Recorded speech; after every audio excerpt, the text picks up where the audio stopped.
Welcome, everyone, to the B2B Marketing Perspectives podcast. I'm Steve McDonald, your host. And today we have Daniel Christian here. And Daniel has an incredible perspective on how you actually take strategy, like a PowerPoint, marketing strategy, you empower growth and you turn that into the right kind of growth and P&L for your business. So bridging that gap from strategy to P&L is what Daniel's an expert on. Now, Daniel's also the SVP of marketing. He's been to the Kellogg Executive Business School. And Daniel, what I'd love to do is maybe have you give us a little bit more about your background, and then we'll get right into the meat of the subject here. Sounds good. So, Steve, thank you for having me on a call, first of all. And it's an incredible privilege to be and talking to other marketers. Right, because the more we share and learn from each other is the best way to growth. And I have learned a great deal from my previous mentors and people that I work for. And my greatest mentor in my whole journey has always been the customer, particularly being into B2B environment, business to business. As you think about, there are so many other factors involved. Your actual customer, you have an influencer, you have people making decisions that don't use your product, you have a user of the product and what. So really boiling it down and learning who your customer is has been my growth journey. And I started as a product manager, taking on less than a 10% of revenue when I first started to build out the product journey. And focusing from their point on, always solving the problem that customer has. They don't probably even recognize what the problem they have, but identifying and becoming that authority of voice for our customer is my real passion. And that's what I do as a marketer. And that's what I do internally with my teams and the people I mentor, and also managing up with my board of directors and CEOs and other colleagues of senior vice presidents that we work together with. So you're being a little bit modest there, because understanding the customers is certainly at the core of what you're talking about here. But you have a concept which I'm really intrigued by, because as marketers, we've all heard of thought leadership, like thought leadership content, establishing ourselves as experts in the industry and therefore someone to be listened to. But you have a concept of internal thought leadership. Could you explain a little bit what that is and what you mean by that? Absolutely. I think that is very unique way of thinking about, how do you take the external view that you know of by research, knowing your market, you're talking to customers, looking at the industry data and all these other things, and kind of aligning that back to internal, with your own internal teams and establishing you as a thought leader is very important because of two reasons. Number one is everyone has some sort of vision or mission statement. And sometimes it just stays on the wall, right? So when you're talking about things, the best way to really align as a thought leader is to connect all the dots back to your vision, back to your mission. So your CEO, your CFO, your chief operating officer, your chief sales officer, all of them are bought into your vision and mission. And now you're telling a story is why is it important for us to do from the customer perspective, while establishing an internal thought leadership to say, this is why we do what we do. And also really helping them understand the nature of marketing is not just put out a new flyer or create a new demand for the problem that they have existed yesterday, but look forward to it, right? We cannot drive a car looking at the back mirror. And most marketers are driving car looking at the back mirror of the customers that we lost yesterday, the operations challenges we had yesterday of internal stuff, like kind of bog you down looking at the back mirror. You have to drive forward looking at a windshield. What is the opportunity arise in front of you? What are the challenges that we have to foresee before competitors foresee? And that is a thought leadership only marketing can offer by aligning the external strategies, internal strategies, and the roadmap on which the team can walk on and take one step forward ahead of the competition. And what's interesting, we talked about right before we hit the record button here, was that marketing is one of the key players internally that really touches every single department, right? And not every department touches the customer. Not every department is in the executive team leadership meetings and understands how they individually in that department can help fulfill that vision, right? And make it a reality. And so what I took away was that as an internal thought leader, you're not only bringing the vision, the problem, the customer together, but also the departments together so that there's one unified team. And you might say that's a CEO's job or something like that, but marketing has a very functional role, right, in doing all of that. So maybe explain a little bit. You talk about the problem, but you talk about not only defining the problem, but adding color to the problem, visualizing the problem, and that helps the rest of the organization as well. Tell us a little bit about your thoughts there.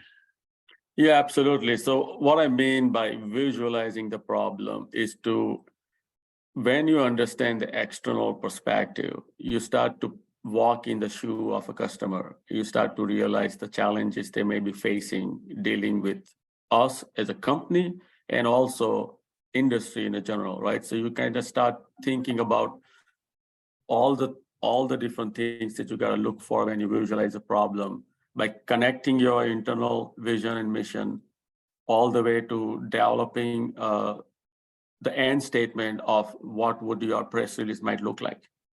As an example, think about if you have to write up a press release of the product you're working on or a marketing initiatives you're working on, what would you tell somebody? Because it's very powerful tool to use it to say in 4 sentences, you have to say something in press release. Why is it important? Why should anybody care? And how should it solve the problem differently? So that's how you visualize in a way of really looking at 360 view of the whole thing that you're working through. Then you start to add data to that. And that is where still most companies stumble upon, because they start adding data that they present to the board of directors, right? Revenue, gross profit, OI, CapEx. All of those are important. But when you're building a brand, you're building a new category, you're establishing yourself as a thought leader, have a data that I generally call it as what is a one unit of measure that you will go after that is focused on a customer as a whole. What do they care about? So external thought leadership now comes in a play of what would that data set would be? What would be those KPIs that you can actually present to your customer that's digestible for them? So that's a different way of thinking about KPIs, right? We always track KPIs that are internal to us, right? But tracking KPIs that are customer centric, that they care about. Because if you know that you're addressing their KPIs, you're accomplishing their KPIs, guess what? You're going to accomplish yours.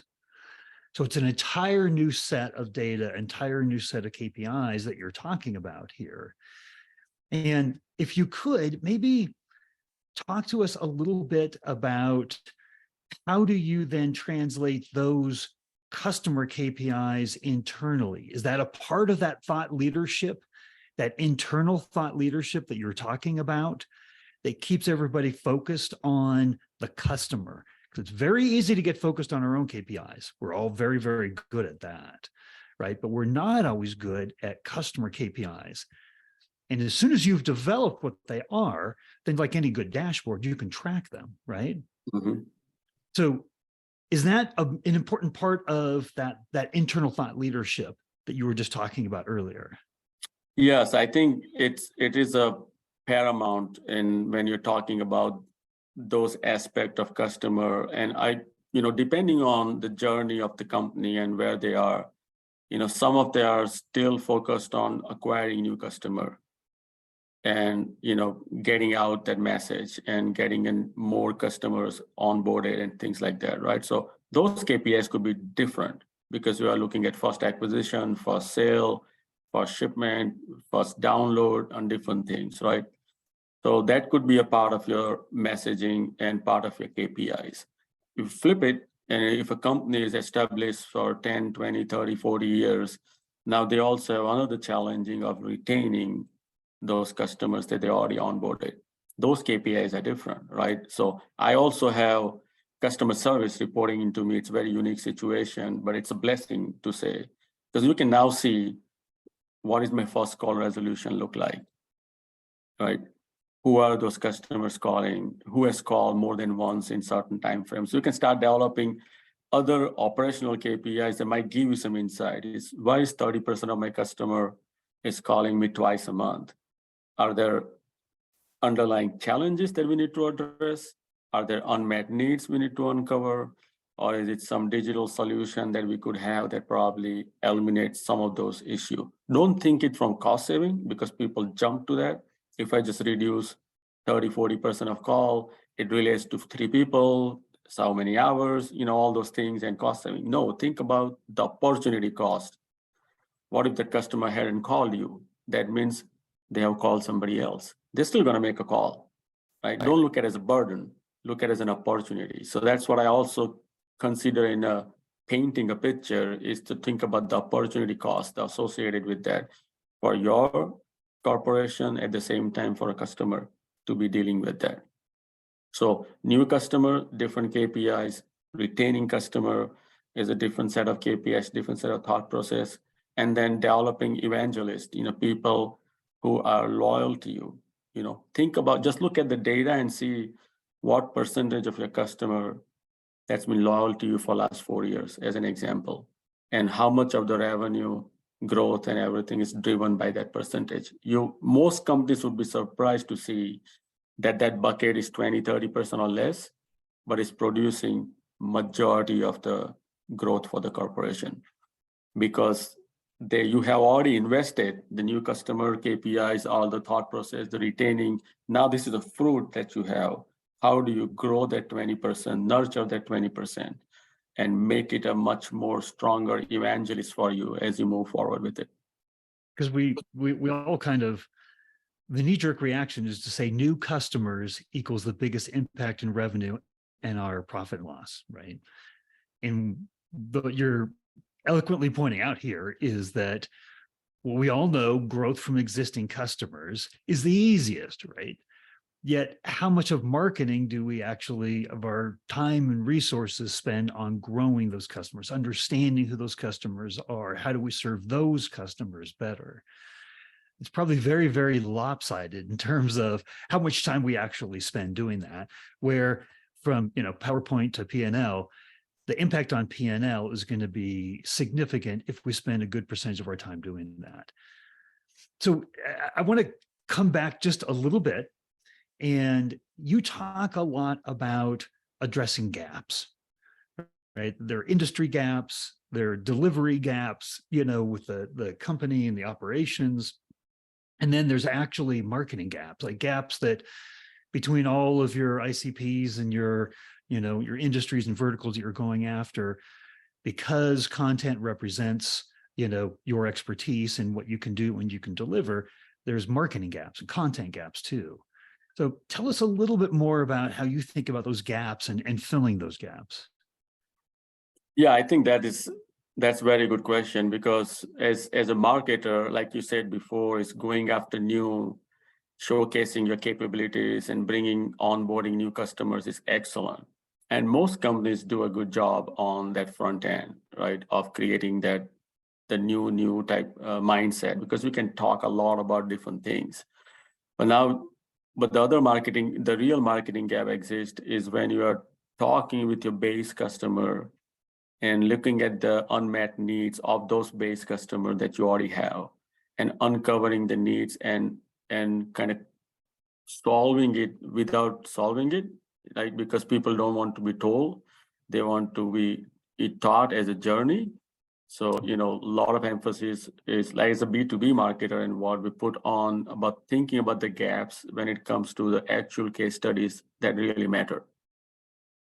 How did you solve the problem that they had? What solutions that actually turn that customer more profitable or more productive or more efficient in a process, and telling that story by different verticals or by different customer segments or by different product offering, and addressing those gaps and not just jumping to the copy paste solution that everyone probably have. Let's have so many searches, or let's have so many social posts, let's have so many of other things, but really understanding that. And sometimes you might find that you actually have a talent gap within your own team because everyone has done the front end stuff so well that all the solutions fall into the same bracket. And it's a humbling experience. You might find you have a talent gap also. I don't have a problem addressing, hey, I don't know this, I need to learn. And so what is the best source to go learn? Or who are the best expertise? Like podcasts like this, listen to and learn from it. But it's humbling experience to know your own gaps in your own talent pool and your own self, at the same time addressing those unmet needs in a way customer wants it to be addressed. Yeah, it's interesting, the whole idea of a talent gap, because and educating yourself, and that's what our buyers do, right? Like I liked it when you said they don't want to be told, they want to be taught, right? In teaching, that's the notion of thought leadership, right? Is that experts have the position and the authority and the trust in order to be a teacher, and that we need to establish ourselves in that position. And if we have the talent pool internally, fantastic. Most companies are very much subject matter experts in what they do. They're not always subject matter experts in the overall industry, and especially all the verticals and industries that they're serving. And so that's relying on and bringing in the expertise and the talent pool that's all around you that makes a huge difference to those people that you're trying to influence. I love that idea of the talent gap, because it's not something even within your own marketing department, but you're talking about the subject matter experts, right? Internally. Yes. I would guess that the majority of companies have a subject matter talent gap internally. But tapping into the external talent and bringing it in and validating what you're doing and what you're saying, because this is something we talked about earlier too, right? In the end, you're a company that's selling, right? So the case studies you put together, all the content you put together, it's going to be from the point of view of the company. But when you bring in conversations and discussions and point of views from other subject matter experts that aren't necessarily a replacement for your talent gap, but they add. Yes. Right. And you get to get the rub off of that talent and having them validate what you're saying. That's huge. Just like reviews are customer validations of what you're saying, subject matter experts externally are validations of what you're saying as well, in a very different and positive way. Well, yeah, I think so. I think that's why it's important to bring in other team members throughout the company and getting their perspective when it talks about the talent gap, because they might have a different view. It's a great example I have is back in my leading my past life, and I was leading product and marketing both. I had brought on board a procurement manager as a product leader. And everybody thought, like, why do we do that? Like, because it's procurement manager, he's a procurement guy. He knows how to buy stuff. I was like, yeah, but he knows where the new innovations are coming from, because he's talking to all these external vendors that call him every day with the new solutions. So he at least have that view of things that you and I don't know today. And so it's okay to have external view like this. And plus he's a great negotiator because he knows where the things are and how do you find them.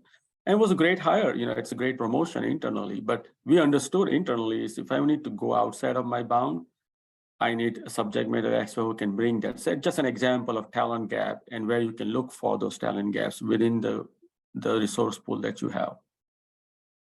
So I want to ask you something before we run out of time. And that is, in terms of marketing gap and talent gaps, what that turns into is content gaps, right? Because our expertise, our recommendations, what we do, our entire demand generation is from the content that we create. So before we get into those specific content gaps, if you could just give us an understanding, in your opinion, of just the importance of content in representing what the company does and the solutions and its expertise. How important is that content to the overall growth and success of the company? 1, not important at all. 10, it's vital. Where would you put that and why? I would say it's anywhere from between 8 to 9.5.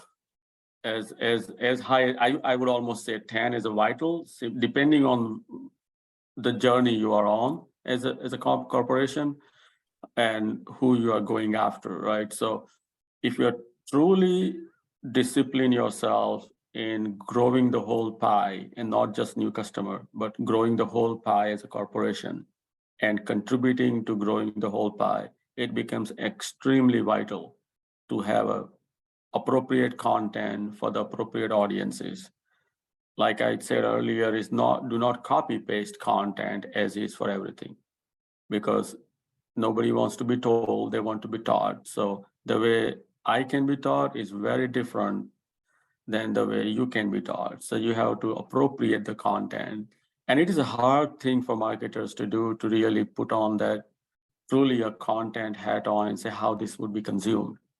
And if you can do that effectively, it's more than 10, it's 11, 12, 13, if you can really produce that level of content. Most marketers produce a content that basically copy paste or some old post and revalidating things. And that's when internally it becomes harder to sell that, because they're like, I don't see a value. But if you can truly connect the dots in the right way, everyone would get on board. It's extremely vital in that sense. So you talk about the degree of difficulty, right? Because that is the hard stuff. We all talk about and can talk about and can write about our own products and services, where we are the ultimate subject matter experts in that. But that content that teaches from the perspective of an expert, that's the hard stuff, right? And that's where you have to understand the industry and the trends and the knowledge base and the new things that are happening. And you have to be able to see into the future. And so that's why it's hard, right? That's why it's hard to create. But you started putting it, if you can do that, you broke the scale. You went to 12, 13, right? Because that's going to spark conversation, right? That's going to be the kind of content that our buyers want, because it's going to help educate them and not be told, but taught. So if you could wrap up everything that we've been talking about here and say, if there was one thing that I wanted you to take away from this conversation, what would that be for our audience of executive marketers? Yeah, so I think if I were to pick one thing, I talk about customer and journeys and painting a picture and but the way you can boil down everything to one is, I call it a unit of measure as a singular point. What is that unit of measure in your business or in your area that you are solving that matters to customer? Just one simple truth. And it cannot be gross profit, it cannot be revenue, it cannot be OI, something that's tangibly different that customer care.